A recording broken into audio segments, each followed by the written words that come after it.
Hello, everyone, and welcome to episode number 42 of A Yank on the Footy. I'm Craig Wessels from Sandusky, Ohio, and I'm thrilled that my guest is able to join me today. He's been a sports reporter since the age of 13. He's a published author.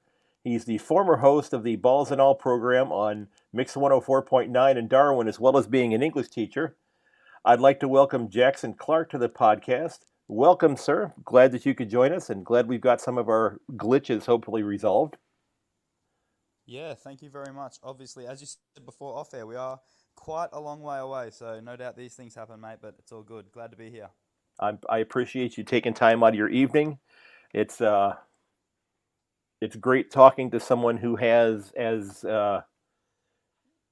great an understanding of the game and the ins and outs, and just from what we had talked about offline, how much of an impact this game has had on your life already.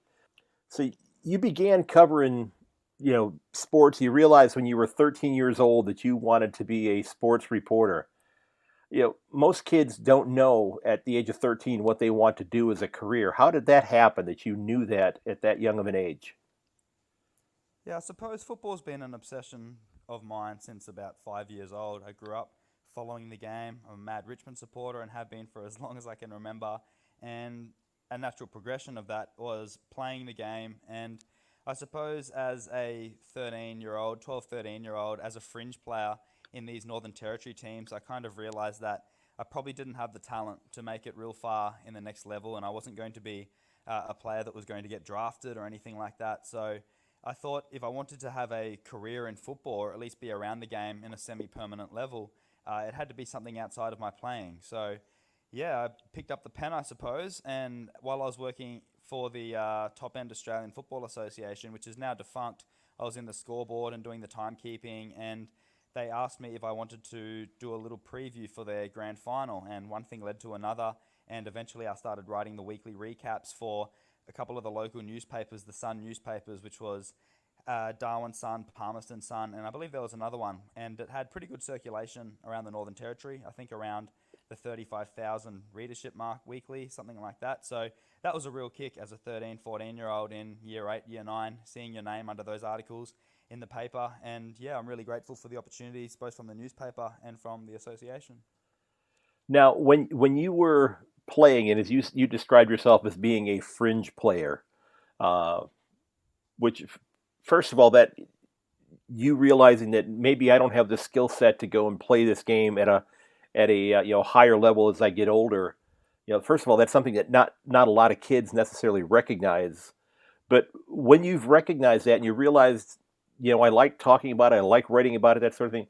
Did you find yourself sitting down and kind of doing almost little mock interviews with your teammates during the course of games and that sort of thing?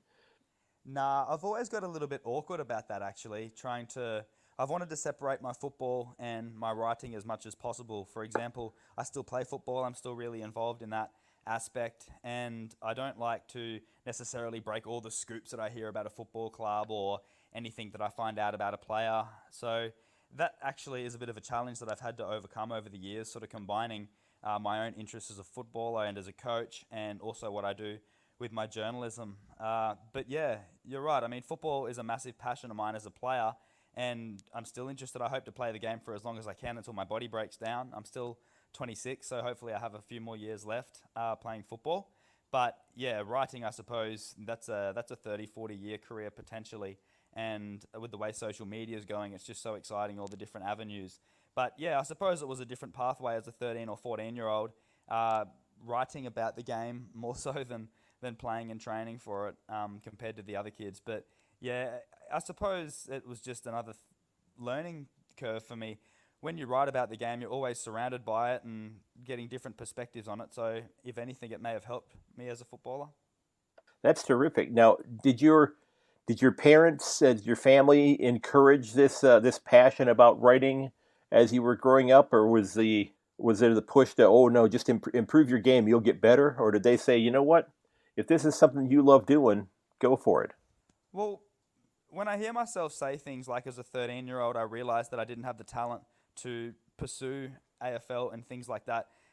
In a way, I don't feel that way in regards to how I would approach a 13-year-old. Like, I'm a school teacher, as you said in the introduction, and if a 13 or 14-year-old told me that they had a shortcoming, say they thought they didn't have the talent to play AFL or whatever career it might be, I would try to encourage them to push past that. And I'm not trying to say that I could have had the ability to play AFL if I worked harder. I certainly am not the most talented guy, and people that have watched me play football will attest to that. But I mean, I do get a bit disappointed talking like that. I don't want to try and put a negative spin on it, but I do love writing almost as much as playing. I mean, I do get that same adrenaline kick when you put an article up and you know you're going to get some criticism from it, or not so much criticism, but healthy debate, and you get a lot of shares and stuff like that. As much as it might seem a little bit corny, you would know as a podcaster yourself, those numbers, it's like those social media experts say, it's like slot machines. You do get that little adrenaline kick when someone shares or comments or likes something that you've created. So absolutely, is that little that dopamine rush kicks in. Yep. Exactly right. Yeah. And it's probably more harmful for some people, but yeah, I see it as a little bit of a game, just trying to improve the numbers and create some good content online. It's a lot of fun. A lot of people probably think I take it a bit more serious than what I actually do half the time when I'm writing these articles that look carefully curated. It's just me just sitting down, chilling, typing on my phone. So football's good like that. You know, there's a role for everybody, from the timekeeper to the scoreboarder to a player to a coach to everyone. So how has, and now that there are games being played in Darwin, and we're going to talk about that here in a few minutes, how has COVID-19 impacted your writing this year, your reporting, has it?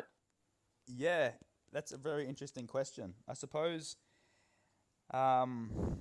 getting not very technical, but I do have a marketing background as well. I have a marketing business, Jackson Clark Media, and I've noticed with the way social media is going since the economic crisis because of COVID, there has been less advertising dollars thrown into these platforms like Facebook and LinkedIn and Instagram. And because of that, I've noticed that engagement has been higher on normal posts. So if anything, I've had the biggest 12 months from a social media perspective that I've had over the last 10 years. And I truly believe maybe that's because people are at home, reading more stuff online, engaging more, checking their phones more, and perhaps brands aren't putting out as much content and putting as much advertising dollars into these machines. So you were talking about, how with the COVID-19 outbreak that you've seen a huge uptick in the traffic in terms of the material that you have online, which is, if there's a silver lining, if you will, that's a good one in your case. Now, while you've been, go ahead. Sorry, keep going. No, I was actually going to go to another question, but go ahead and. Oh, no. I was just going to say it was a pretty small silver lining. So you might as well just keep going. Ask that other question.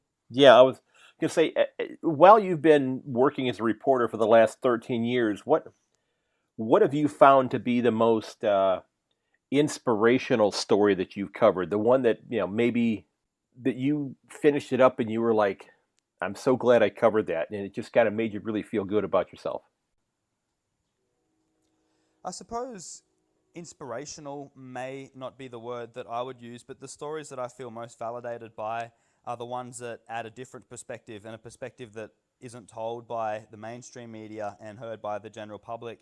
And I suppose an example of that could be the William Rioli situation, when he had the trouble that's still ongoing really with ASADA, the anti-doping organisation. And I mean, on my football page, Anti-Football with Jackson Clark, I just wrote about my personal experiences with William, and I've been friends with William for a little while now. I've played in a couple of junior premierships with him, so there's no doubt in the world that my perspective was biased, but I felt as though when the world is closing in on the bloke, and you hear about him being a drug cheat and all these labels being spoken of Willie, I thought it was important to remember about the human behind it all, and what he is as a person, how far he has come, and just talk about that aspect as well. And that luckily engaged pretty well.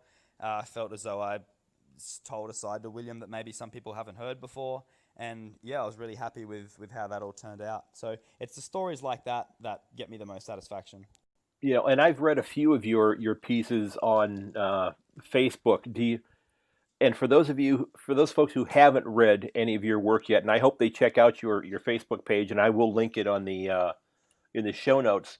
Do you find that most of your stories tend to be a lot of the human behind the story type things, where you kind of dig into that person's life and try to show people the side of them that maybe they hadn't considered before?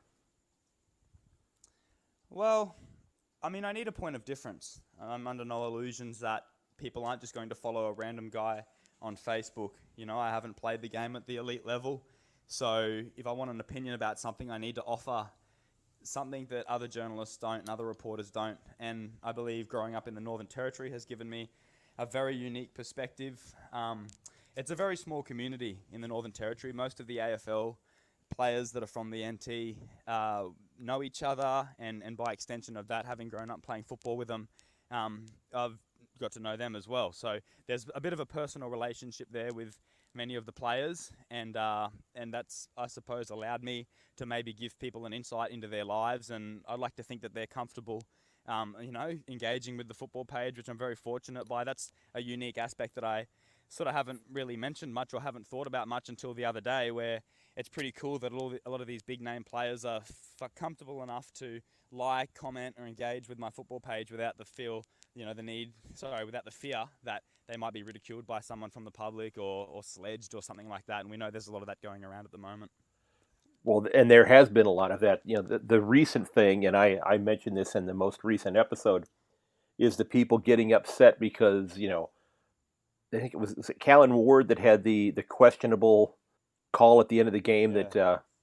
that they turned into a meme or whatever. But then people making death threats about the fact that he had done something that cost them money in a wager that they had made, which is ridiculous. It's crazy Yeah, that people exactly were. right. I mean,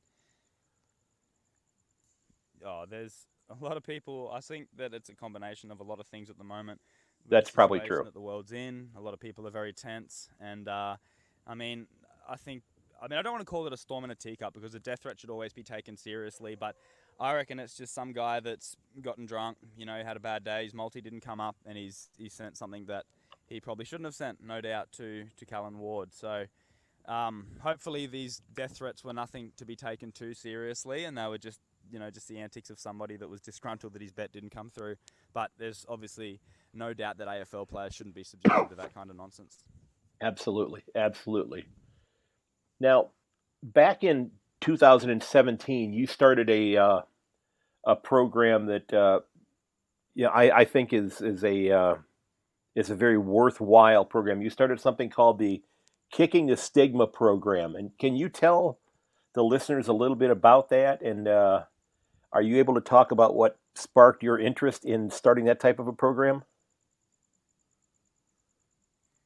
Yeah, well, I think it's a huge issue in society, mental health, and there's nothing insightful about that comment. Everybody knows by now that mental health affects a lot of people, especially during a time like this. Obviously, things were different in 2017. Something like what I did then, apart from the fact that logistically I wouldn't be able to do it in 2020, it would be more useful in 2020. But yeah, I mean, the Kicking the Stigma project was just an idea that was born out of trying to do something about sparking the conversation of mental health around football clubs. And football clubs is typically a really blokey environment. And I think over the, I suppose, 10 years that I've been playing senior football, I've noticed a shift in the right direction where footballers are becoming more open to their teammates about how they're feeling. If they've had a fight with their partner or having a bad day at work or something is bothering them off the field, they're feeling more comfortable now opening up around their teammates in the change room. And that's only a good thing. I know that, it wasn't always that way. I suppose when I first started playing senior football, and I couldn't even imagine what it was like in the 70s and 80s, if you said that you couldn't train because you were struggling mentally or something like that, you'd probably get a bunch of texts saying to harden up and things like that. And the tagline to the whole Kicking the Stigma project, I was an ambassador for a charity called Livin', and it ain't weak to speak. And that was the whole message behind it all, where we need to foster an environment where if somebody feels the need that they need to get something off their chest or talk to somebody, that a football club can be a safe and inclusive place for people. That's fantastic. Now, is that carrying forward, or is that something that was a campaign that went on that has kind of ended, or is it something that Yeah, you've? it was more or less a.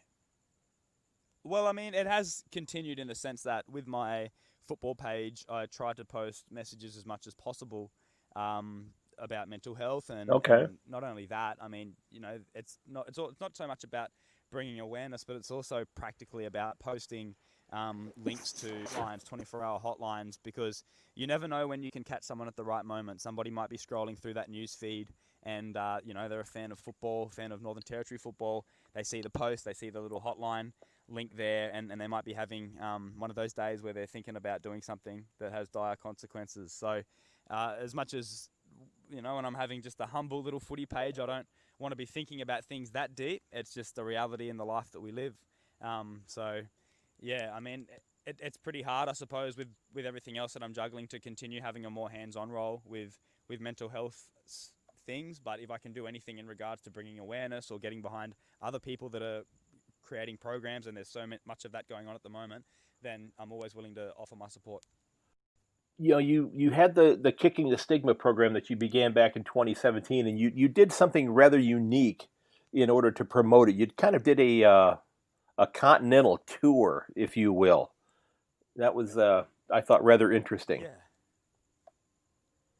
Yeah, so I suppose when you're trying to create attention and generate interest behind a cause such as mental health within football clubs, you have to do something spectacular. And at first, I was brainstorming ideas for what I could do to bring attention. Could I ride 400 kilometers on a bike, or run a marathon, or something like that? And then I realized that maybe my ambition was outweighing my ability a little bit there. So I thought I could play a little bit of local football, and I contacted a couple of football clubs. Well, I think it was 9 football clubs all up in the end, and yeah, was able to play one game of football in each state or territory in consecutive weeks, which I don't know for sure, but I'm assuming that's never been done before. I did quickly check Brendan Favola and those people that used to play those one-off games all the time, and I couldn't see any records of anybody else doing it, so I'll run with it. But yeah, it was a great opportunity, and one thing that I probably didn't appreciate at the time, that having now coached a football club, I understand, was the generosity of these football clubs. I mean, as much as it's all well and good to support a cause, they have their own seasons to worry about.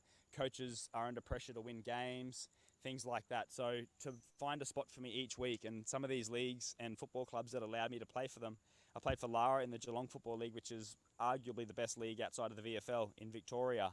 So I was aware of that responsibility to come in and not just have my talk, but also play some good football and contribute in that way too. So yeah, it was a crazy journey, really, something that I'll always be proud of. And yeah, just very fortunate, really. You realize that there's a lot of good people in the world when you do something like that, because there's always somebody that's popping up with a message of support. And look no further than Tom Rockcliffe, AFL player who I've never met before, I don't really have any strong connections with, just sent me a message out of the blue on my Facebook page, and asked for my bank details, and transferred $500 and posted on his social media. And this was off his own bat. I think there may have been another guy, which brings me back to the topic of generosity, in Queensland, who also donated and passed the link on to Tom Rockcliffe as well, but didn't want any public acknowledgement and fanfare. So you realise there's some pretty amazing people in the world. Well, that might have been the gentleman in Queensland that you mentioned that wanted to remain anonymous. Maybe that was somebody who had dealt with some of the issues that you were trying to highlight, that was, still had in his mind that, oh, I don't want to go ahead and make it public, kind of thing. I don't want to mention it to people. I mean, Yeah, that's well, potentially. And not only that, I mean, it's well and good to say that, a certain proportion of the public goes through mental health issues, but everybody is affected by mental health issues, because in my opinion, it is mental health issues that materialize into other issues in society, such as domestic violence and crime. And it's not a justification in any way, shape or form, but I believe if we can get on top of these mental health issues and be a little bit more open about our feelings and get the resources in place, we'll have a lot of better effects in those areas as well. I think that absolutely is correct, and it's admirable that you got this started and that you did this and helped to bring the recognition. And And I have to tell you, that's something that, as being a an American sports fan looking from the outside in, I'm amazed that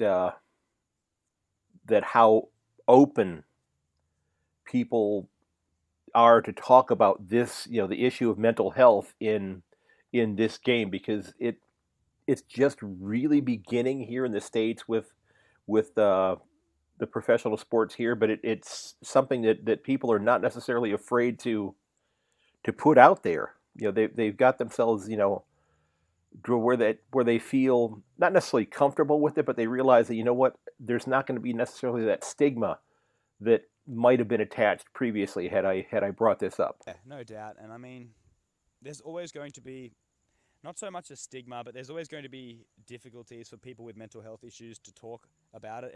It really isn't. As much as I say the tagline to that Livin' Foundation when I did the Kick and the Stigma tour was, "It ain't weak to speak." As much as it isn't weak to speak, it's not easy to speak. So, as much as there's helplines out there and there's a lot of people there to support you, a lot of people it's very difficult to get those words out. But the thing that interests me the most is the majority of people, nearly every person that I spoke to, that has gotten professional help and has spoken to somebody that's qualified, has not turned their life around, but has seen some great improvements. So, yeah, I mean, that's one thing about what I'm doing too. I'm nowhere near a mental health professional and prepared to offer advice and things like that. But yeah, I mean, we know that treatment and talking to a counsellor or talking to somebody that you love can only offer positive benefits. Absolutely. Well, and in the profession that you and I work in as well, we tend to see a lot of those types of things that tend to manifest themselves in the people that we work with, whether they be our coworkers or maybe the students that sit in our classroom. And I'm not going to get into any specifics on that, but we see kids who bring what I would call baggage with them every day, that they have things going on at their homes that we could never possibly imagine what's happening there. That the classroom 100%. that the classroom Obviously, could be their safe space. yeah, obviously it's very difficult. Exactly, mate. Exactly. Obviously, it's very difficult to talk explicitly and give specific examples, but I think that's one area where, as teachers, collectively, we can improve on getting better perspectives on where our students have come from, what baggage they come into the classroom with, what their home lives are like, and we'll never get a full perspective on it, but it's very difficult. I'm sure we both met students that we know have it very, very tough at home. It's not a matter of just them getting their 1 hour of reading time and homework time before bed at night. It's a lot more dire than that normally. So Yeah, yeah, yep. it's I've been reality, unfortunately. I've been teaching longer than you've been alive, so uh, so I'm There you go. I'm in the home stretch in terms of getting close to being retired. But it's I wish that I had more of an understanding, because I try to be very empathetic with the kids in the classroom. I tell my students that that when I talk in class and that sort of thing, I said, guys, I'm loud, but I don't yell, because there's to me there's a difference between those two things. I can be very bombastic and outgoing and that sort of thing, but I'm not somebody that yells at people to try to make a point. So it just, I don't think that's very productive. So I don't know if that's Yeah, something. exactly right. Yeah. There's far more. No, exactly right. I think communication is a tool that we can all get better at, and I'm sure that's something that you've developed over the years as well, and something that I'll develop over the years, and it's always something I'm looking to improve on, and what all teachers should be looking to improve on, and people really, without getting too philosophical here. If we can all be better communicators, the world would be a better place. Exactly. So getting back to footy, which this is kind of the focus of this, but I'm glad we talked about the other aspect of this and education and that sort of thing, because it's something that we both are involved with. For those of us in the United States, and maybe even those people in Australia who have not traveled to Darwin before, because I don't know, it's warm there. I've heard it's very humid as well. if I'm not mistaken. You've heard correctly. But you You're know, definitely not mistaken. can you describe for the listeners, what is a typical game day like in the the AFL Northern Territories, and that sort of thing in terms of the climate and just the whole gamut in terms of what's going on there during a game. Yeah, honestly, it's about survival sometimes, mate. It is unbelievable, the weather. I hope it doesn't sound like I'm exaggerating this, but I've been up in Darwin my whole life. I've played football up here my whole life, and there really isn't anything like it. The ball is super slippery because of the sweat and the humidity. I've played a lot of football in Victoria, and a supposedly dry night in Darwin is slipperier to handle the ball than a wet day in Victoria. So it's very hard to play football up here, and you notice that when footballers from down south come up, and sometimes they find it a little hard to acclimatise to the conditions, and it takes them a little while to create an impact on the competition. But as you said, it's just a crazy climate. It's very hot. The way the fixturing is, most of the games are scheduled around TIO Stadium, which is our main venue. So they're played one after another. And the early game can sometimes start at 2:30, which is peak humidity and peak weather temperature in Darwin. So that's mainly played. Tiwi Bombers, because they have to take the flight back onto the islands, play that game. So credit to them. That's why they have that reputation as being able to outrun teams in the last quarter, and they have that momentum, and they're such a good team. So yeah, very, very difficult conditions, mate. I think it's something that all footballers in Australia should try and venture up north and experience it, because there really is nothing like it. Yeah, we were talking about the level of competition, and as you said, that there were some players that, depending upon their situation and their age, that they could have been playing at the highest level. Because you look at somebody like Tim Kelly, who spent 5 years playing for I think it was South Fremantle that he played for before, Yeah. and he never got picked up by he's right in the backyard of the Dockers and the Eagles, and it took a team a couple states away to give him a shot. And I'm thrilled that as a Cat supporter, I would have loved to still see him there, but thrilled to see him be able to get back home. But it's great to see somebody get an opportunity to play, even at his advanced age at that point in time of being 23, which because that's that right there is amazing that the people who are playing at the highest level are so young. That is a that's an interesting thing, because you generally you look at like the NFL, the younger people are maybe 21, 22 who are coming in, but it's such a culture shift, I would think, for somebody to go from playing local, living at home with their parents, to being hundreds if not thousands of kilometers away from home. No doubt. It's a big culture shift, and that's something that a lot of Territorians struggle with, I suppose, making that adjustment. I don't think it's as profound as a lot of people think. I know of a lot of footballers who I think slipped a little in the draft or weren't given opportunities at the time they probably should have because of those concerns, homesickness and things like that. A lot of Territorian footballers can adapt better than people think, but at the same time, it is still something that exists within the footballers up here. So yeah, it's a big change, and I think AFL clubs also need to take responsibility and ensure that there's programs in place and resources to help these young kids who are essentially 18 or 19 years old moving away from their families. Yeah, that's it. Yeah, it is. It's and it's a testament to the maturity of the players as well, to handle the pressures that are there, because they're doing something that that they love to do, but now they're doing it outside of that bubble that they had done it in, where they kind of had that social safety net of their family and parents and that type of thing. So the players have to be commended for what they're doing as well. So No doubt, yeah, 100%. It's a big job. so next round 13 is the Sir Douglas Nichols round, and the league has made the decision, and I think it's a terrific one, to actually be playing two games up at is it TO Stadium in Darwin. So you've got Gold Coast and Carleton playing on the Friday night of that round, and then you have the Dreamtime game of Richmond and Essendon being played on Saturday. Now, what does it mean for the city, for the community? And I saw your article that you posted the other day that said that there's going to be rather limited um, attendance. It was like 3,700 people, I think you said, that were going to be able to attend. I think it's. I think 5,461 tickets are up for sale. I don't know if that's the capacity. I think the capacity, when you count everybody else and the corporates and stuff like that, might be around about the 7.5 mark, but I don't know the exact figure.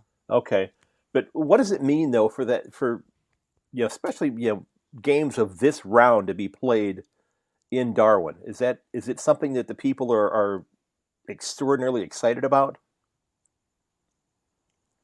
Oh, for sure. I think if you allowed open slather capacity and basically there was no limit that it would draw a record crowd, that's the level of interest, and of course that's to be expected. Two powerhouse clubs, Essendon and Richmond, playing in what I think is probably my favourite fixture, at least on the football calendar, the Dreamtime game. I've been to a couple. I was fortunate enough to go to my first ever game at the MCG, was a Dreamtime game back in 2005 when I was 11. So it's pretty special to me.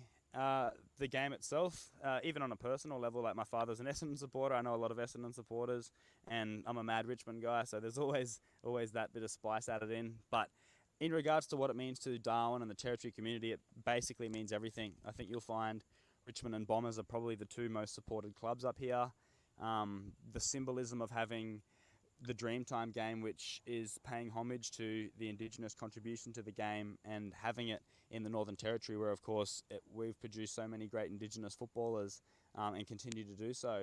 It's a great sort of mix there where everything comes together. So it's really great. I mean, there's a little bit of I don't know the right word, but it's a bit bad that we can't get a full capacity. But it's unprecedented time, so I think we just have to be grateful for what we do have. Now, from what I recall, the league was generally scheduling like one game per season to be played in Darwin, one regular season game. I remember a couple years ago, Melbourne played a game there, if I'm not mistaken.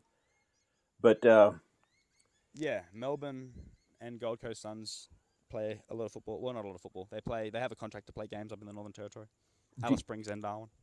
Do you wish that the league would consider bringing more games there, like they do to Tasmania during a non-pandemic season?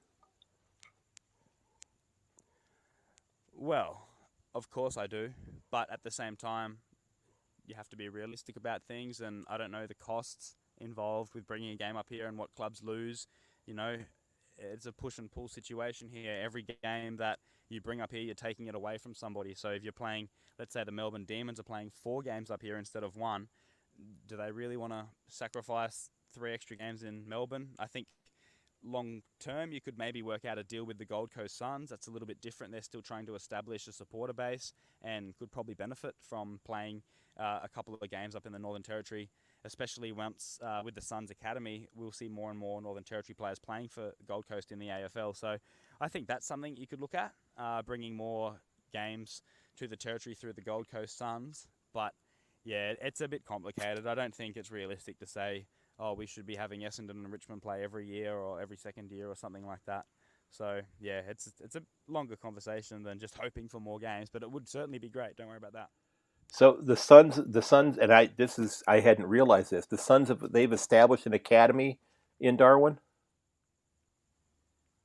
Well, the Gold Coast Suns have their own academy, Uh-huh. but NT players who are eligible to get drafted, I think the Darwin-based ones, the Gold Coast get first dibs on them. So most of the boys that have been drafted in the recent years would have been eligible, I suppose, to go to the Suns if that was around at the time. But yeah, it's something that I think is really exciting for young Territory players, that opportunity there. It's a bit more of a clearer pathway, I feel, to the elite system. And they've been even though they've struggled to win games here recently, they've been a fun club to watch this year. It's been enjoyable. Yeah, 100%. I think it's everyone's second club. Well, maybe not. I wouldn't go that far, but it should be everyone's second club in the Northern Territory. It was, and I think it's vitally important because the AFL has invested so heavily in trying to ensure that Gold Coast be as successful as their partner club that they kind of came into the competition with GWS, and they've struggled to put a quality club on the field consistently. So it's nice to see what looks like is the ground floor of what could be a very solid list here for the next 5, 6, 8, 10 years. So Yeah, no doubt, and that will be the key to gaining support, winning games of football. So if they can do that, I think they'll find that a lot of other things fall into place for the Suns. right, right. So you were all you're a teacher by trade, and how long have you been teaching? I graduated in mid 2017, so 3 years. Okay, okay. So you've been teaching for a few years now. You've also you published your first ebook here recently, and this one I thought was rather an interesting title that I'd like to learn more about. That called "Digital Marketing for Educators." And can you tell us a little bit about Yep. what that was? Yeah, so that's just a book that I've written for educators, basically. Probably not so much teachers, even though I do think they could get something out of it. More so the school business manager and principals, assistant principals, looking for growth strategies online to attract more students, to build the brand around the school and build on the culture that no doubt schools work so hard to develop.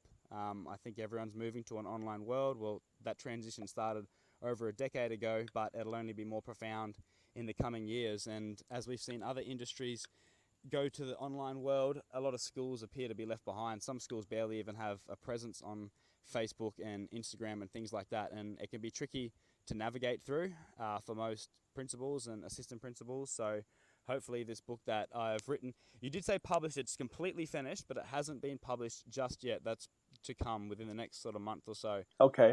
But yeah, hopefully that can be a resource for people in the education field, and not only in the school setting, but also people like those that run karate studios, or they teach guitar or swimming lessons, things like that. Anywhere that we're trying to attract students. That's terrific. And that's where your marketing background has come in to help out with that. And you've got a couple of other books that you have in the pipeline that are going to be coming out Yeah. as well, supposedly this year. Yeah, definitely by the end of the year, Okay. assuming there's no COVID-19 complications, but both books are pretty much written and done. So, yeah, one book is The History of the St. Mary's Football Club, which I used to play for the St. Mary's Football Club. I actually play for Darwin Buffaloes, which is a rival club now, but the St. Mary's Football Club, they are one of the greatest football clubs in Australia. Their winning record speaks for itself. They've won over 30 premierships in just over 60 years existence. They're averaging about a flag every 2 years, so it's an insane record. They've had very little failures within the football club, I suppose. They won their first wooden spoon 2 seasons ago, which shocked everybody pretty much. And even still, that wooden spoon was off a 6-win season. So they are a very successful football club. They've been the breeding ground for players like Michael Long, Cyril Rioli. The list goes on, and a whole bunch of players that have made an impact in state leagues, especially South Fremantle Football Club, and even earlier before that, South Adelaide Football Club. So, yeah, I think that's going to be great. Obviously, if you're a fan of not just NT football, but if you want to know about a successful club and get some stories about what made that football club so great. So hopefully that will be out later in the year, as you said. And the other book that I'm writing is A History of the Top End Australian Football Association, which, if you might remember, that was in the very start of the interview, the competition that I worked for when I was doing the scoreboards and timekeeping and things like that.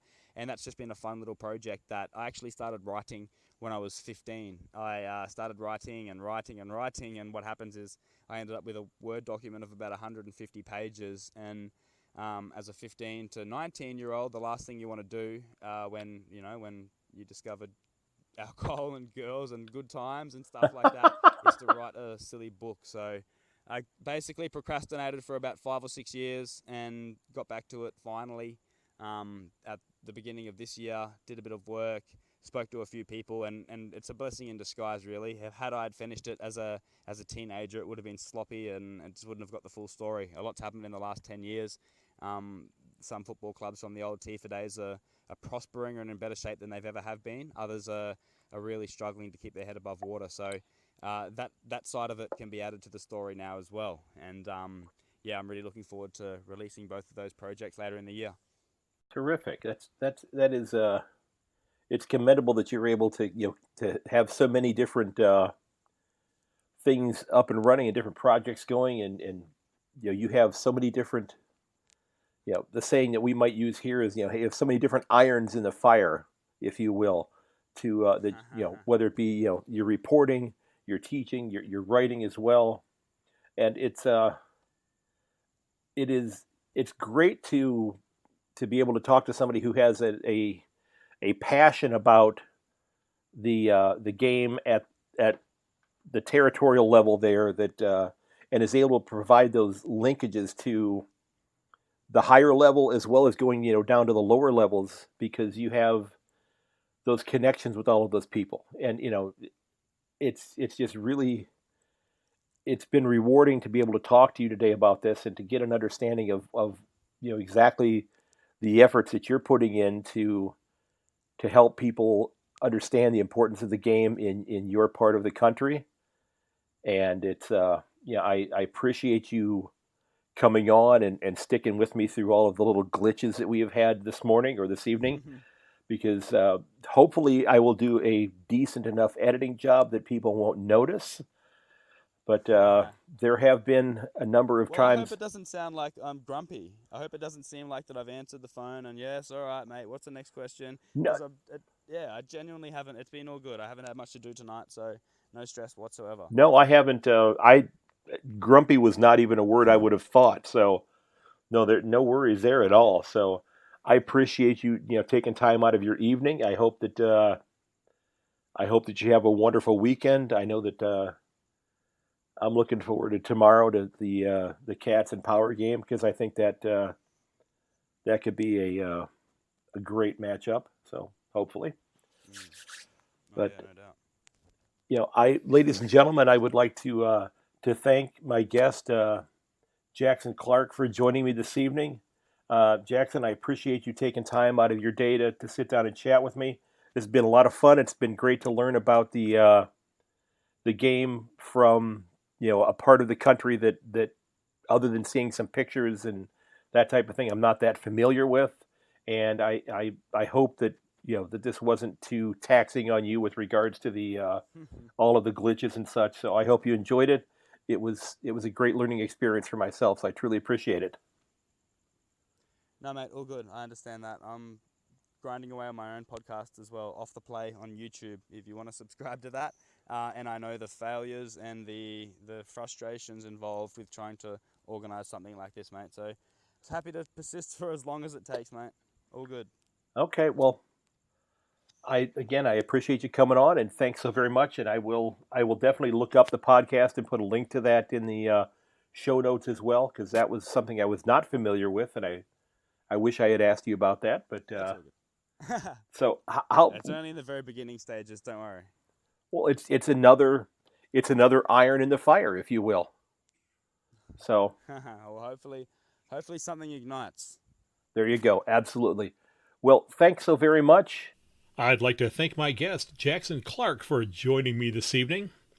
Jackson, thanks so very much for taking time out of your evening to sit down and chat. I really enjoyed it. We had a few glitches that we had to work through. Hopefully we got everything resolved. And it was a lot of fun. And like I said, I do hope that you enjoyed it. And ladies and gentlemen, one of my goals recently has been to create a mailing list. And I'll just mention again that the sign-up sheet for that is on the show notes. If you'd like to sign up, you'll be the first people to get every new episode that gets released when it comes out. I'll send those directly to you.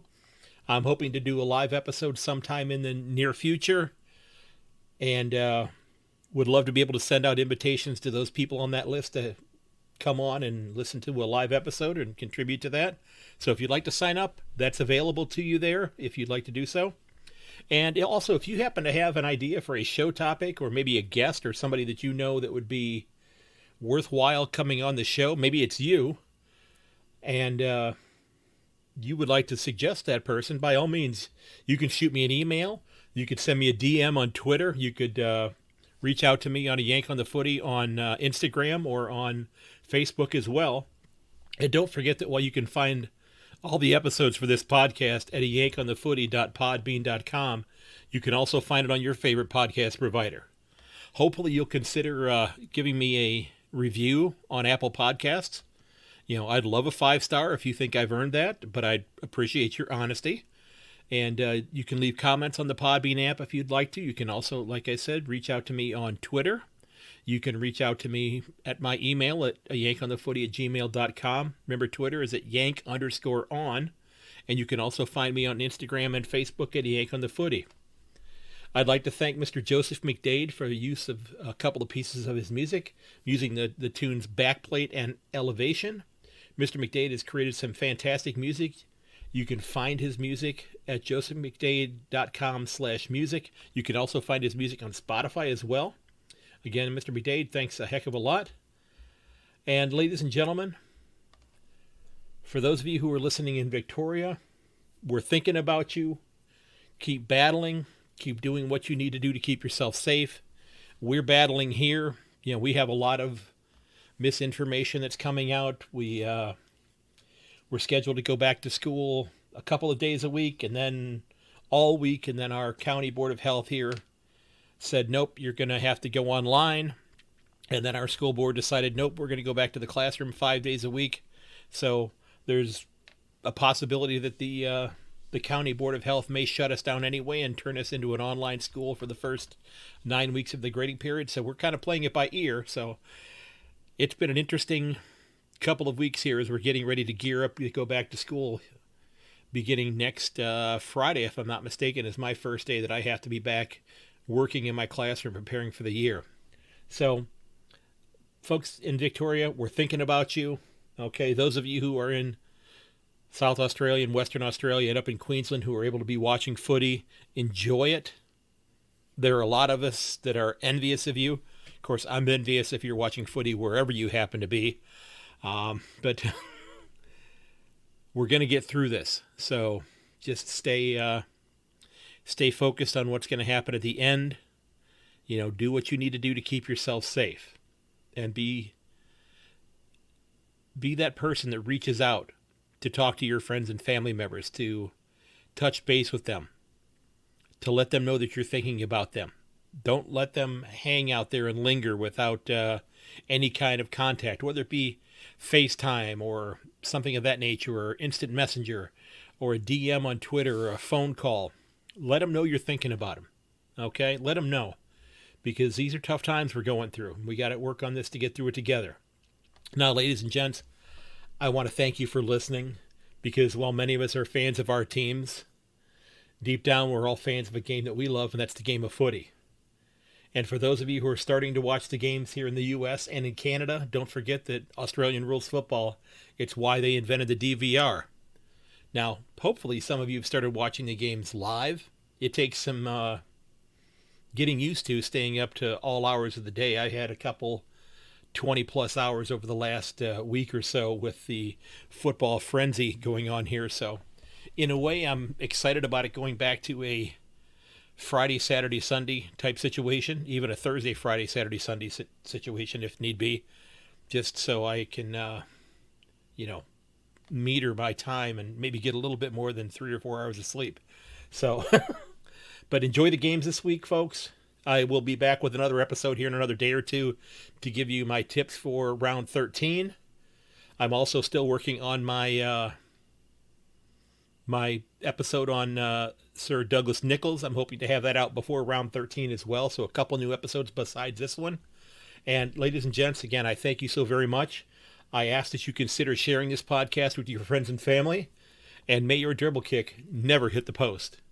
I'll catch you later.